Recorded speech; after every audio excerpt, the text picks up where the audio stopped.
ليه يا ماما؟ عشان انا قلت كده ومش هناقشك. طبعا دي المناقشه اللي معظم جيلنا مر بيها، ودي قصه اتحكت لي برضو في سيشن. كنت طفله فضوليه وعلى طول ببقى عايزه اعرف ليه ممنوع البس كده.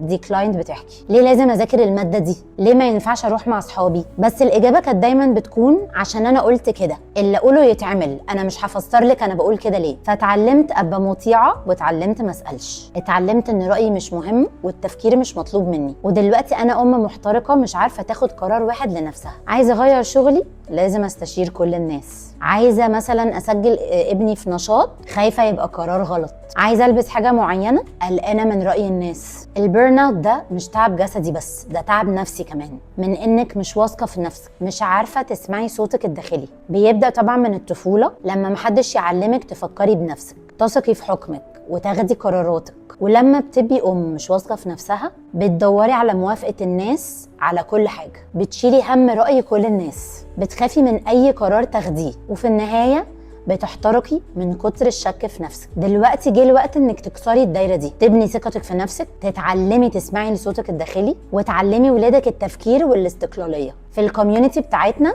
بنتعلم ازاي نبني ثقتنا في نفسنا، بتشاركي حكايتك مع امهات زيك في مساحه امنه، بنتعلم ازاي ناخد قرارات صحيه، بنعلم ولادنا ازاي يفكروا وياخدوا قراراتهم بمسؤوليه. لو عايزه تحمي نفسك وولادك من البيرن اوت ابعتيلي في الكومنتس كلمه كوميونتي.